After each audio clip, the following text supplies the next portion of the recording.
Ustaz, suami saya sudah meninggal. Allah maghfirlahu warhamhu wa'afihi wa'fu anhu wa akrim nuzulahu wa sima dakhalahu. Amalan apa yang bisa buat bertemu sama suami saya di akhirat? Almar'u ma'aman ahab. Orang akan bersama dengan siapa yang dia cinta. Kalau memang kau cinta kepada almarhum suamimu itu, maka kau akan bersama dengan dia.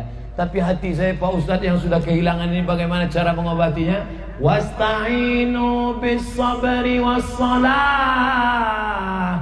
Banyak-banyak sholat Setelah itu apa lagi? Kirimkan untuk dia Al-Fatihah. Untuk suamiku Al-Fatihah. Al-Fatihah sedikit kali Pak Ustadz. Yasin dikit kali Pak Ustadz. Sekhatam Quran. Sekhatam dikit kali Pak Ustadz. 2 kali khatam. Banyak tuh Pak Ustadz. Cukup lah. 3, sedekah. Besok beli nasi bungkus, pergi ke panti yatim. Pak yatim, berapa anak yatim di sini? Ada 100 orang. Nih saya bawakan nasi bungkus. Semuanya? Enggak, 2 bungkus saja. Niat untuk almarhum suamiku anak yatim. Kasih, masukkan ke amplop 20.000, 30.000, 50.000. Sekolah yang rajin-rajin ya. Untuk almarhum suamiku. Sampai yang keempat, maka banyak-banyak bersedekah semen, pasir, kerikil. Nampak masjid perlu bangunan, pembebasan tanah. Saya nyumbang 5 sak semen untuk almarhum suamiku. Sampai, Ustadz, kalau saya nikah lagi gimana? Bagus. Calonnya banyak yang soleh-soleh di sini. IGGI, Ikatan Janda-Janda Indonesia. Suami pertama saya cinta, ya. Suami yang kedua saya cinta, ya. Nanti di akhirat saya sama yang mana? Dibahas Imam Al-Ghazali dalam Ihya Ulumuddin. Yang paling berakhlak, yang paling sopan santun, itulah yang akan bersama dengan engkau dalam surga nanti, insyaallah. Amin ya Rabbal. Jadi jangan takut. Yang suaminya sudah meninggal takut dia nikah lagi. Enggak apa-apa. Itu cara bapak yang mau mendekati janda. Ditusuk ke kepala kamu dengan pasak dari besi lebih baik daripada menyentuh tangan perempuan yang tak mahram. Hadis Tabrani. Li ayyut'ina ala ra'si ahadikum bimikhyatin minan nar. Ditusukkan ke kepala kamu paku besi dari neraka lebih baik min antamus sayada mura'atin la tahillu lahu, daripada menyentuh tangan perempuan yang tidak mahram. Saya sudah berapa kali diulurkan anak-anak gadis ditarakan, Ustaz. Kalau anak gadis yang ngulurkan, tapi kalau nenek-nenek boleh. Sehat makcik, sehat mak, sehat bu, boleh. Ini sekarang banyak kalau nenek-nenek. Kalau anak gadis, pas ditanya, kok bapak ulur? Murid saya. Jangan sampai. Cuman kadang kalau saya diundang di kantor dinas, BUMN, kantor segala macam. Berikut ini mari kita bersilaturahim salam dengan Ustaz. Saya sudah siap. Dipegang sini. Astagfirullah. Kena juga Ustaz. Bahasa banyak isi. Astagfirullah. Jangan sentuh tangan perempuan. Tak tahan engkau neraka jahanam. Kalau cowok ingin coba-coba, cobalah. Persoalannya Pak Ustaz, di tempat kerja saya banyak wanitanya. Meskipun saya sudah berusaha menghindar, tapi tetap saja mereka menyentuh saya. Apakah saya berdosa? Hai wanita-wanita, siapa yang usah tunjuk kamera? Hai wanita-wanita yang juga mesti menyentuh laki-laki yang sudah hijrah, sudah tobat. Ingat, kalian hidup tak akan lama. Hai kalian wanita-wanita yang tidak menjaga kehormatan dirinya, kalian adalah bunga yang sedang mekar harum semerbak. Nanti lama-lama kalian akan layu kuning dan mati. Sekarang kalian cantik, sekarang kalian mekar, sekarang kalian harum. Lama-lama kalian akan layu dan mati. Ingat, jaga kehormatan kalian. Like and share.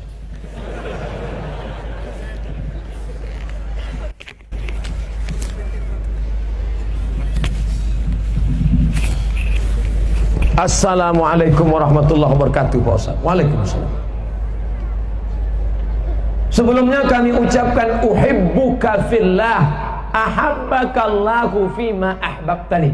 Uhibbaka fillah artinya aku cinta kepada engkau karena Allah. Saya balas ucapannya ahabbakallahu fima ahbabtani. Allah lebih mencintaimu sebagaimana cintamu kepadaku. Yang mengucapkan ini sesama laki-laki, jangan anak gadis orang. Nanti jumpa anak gadis, uhibbuki fillah. Datang bapaknya, peluk.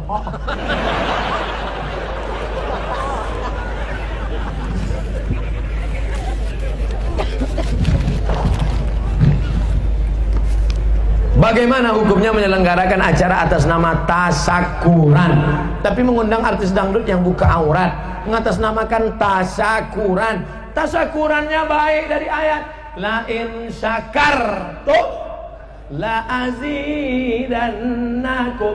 Cara bersyukur pada Allah dengan berzikir, cara bersyukur pada Allah dengan tabligh akbar, cara bersyukur pada Allah dengan manggil Habib Syekh, cara bersyukur pada Allah dengan memanggil Ustadz Arifin Ilham, cara bersyukur kepada Allah dengan mengundang nasyid. Silakan. Saya kalau cuma zikir malas lah Pak Ustadz. Saya mau ngundangnya grup salawat. Bagus. Grup salawat Habib Syekh Syakir Mania. Ah nggak mau lah Pak Ustadz, orang-orang tua semua. Saya maunya anak muda.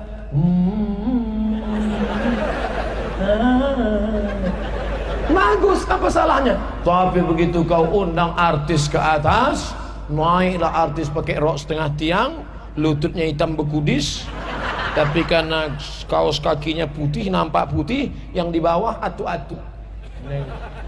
Atu-atu yang masa lalunya sangat kelam. Sudah tua, bini lisut. Balik ke rumah menangis. Disitulah dia nengok artis. Akhirnya banyaklah pulang dari situ membeli obat kuat. Dimakan itu obat kuat, jantung tidak kuat. Sama macam kap 70 diisi minyak pesawat, meletup.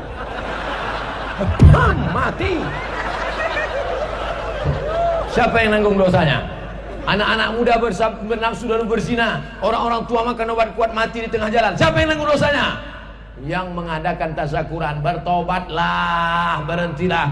La ta'murunna bil ma'ruf, ajak orang buat baik. Wala tanhauna 'anil munkar, larang orang buat mungkar. Berhentilah membuat mungkar. Yang sudah ngaji jangan lagi buat keyboard tunggal pesta anak. Ting ting ting ting. Jatuh bangun aku mengejar. Makanya saya berapa kali undangan tidak datang. Sampai hati Ustaz ya, tega Ustaz ya, anak kami waktu mau nikah Ustaz nggak datang. Saya sudah datang. Kenapa Ustaz nggak masuk? Pas saya mau masuk, kalian sambut dengan lagu Jatuh Bangun Aku Mendengarmu. Daripada saya jatuh, bagus saya pulang. Kenapa Ustaz nggak masuk ke dalam? Saya sudah mau masuk ke dalam, saya lihat dari luar, ternyata artisnya pakai rok pendek. Kenapa Ustaz nggak masuk? Selalu saya masuk, mata saya ngelihat, jamaah nggak ngelihat dia, jamaah ngelihat mata saya. Mereka rekam streaming, Ustaz sedang ngelihat. Mendingan saya pulang.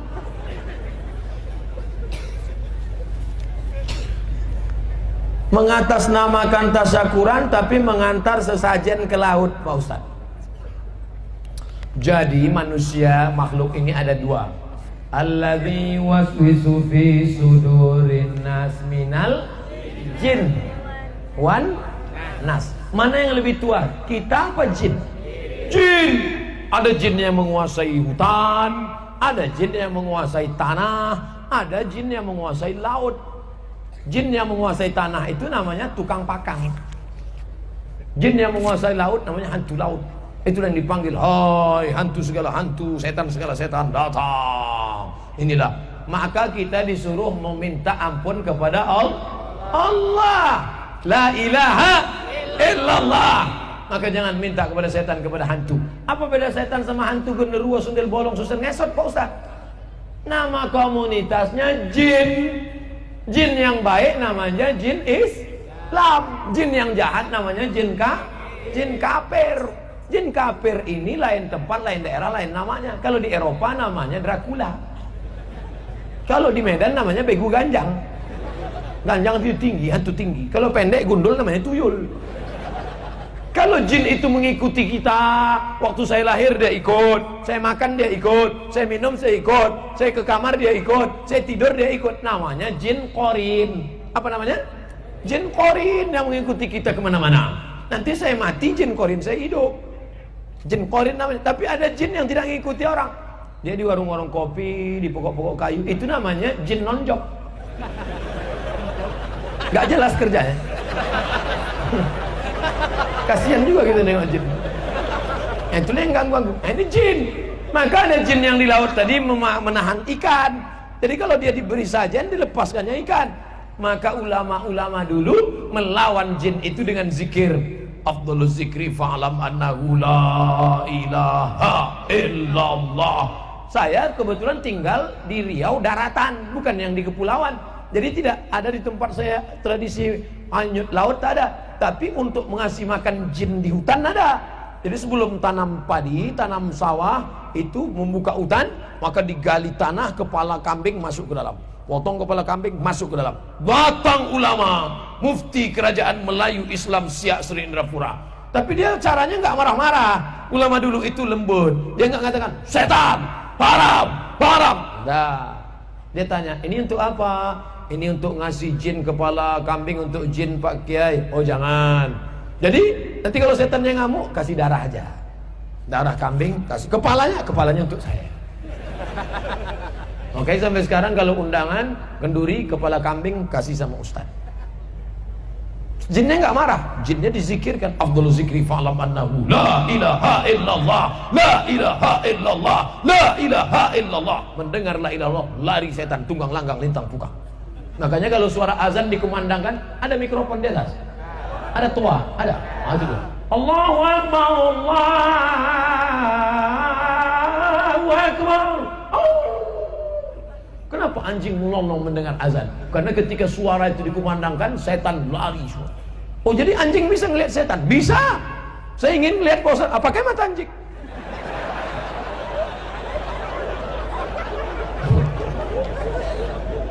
Nah, jadi dengan cara itu, makanya bertakbir, berazan orang di dalam hutan, Allah lari. Nah, makanya kepala-kepala kambing di tempat kami tak ada lagi masuk ke dalam tanah, sudah masuk ke kuali semua.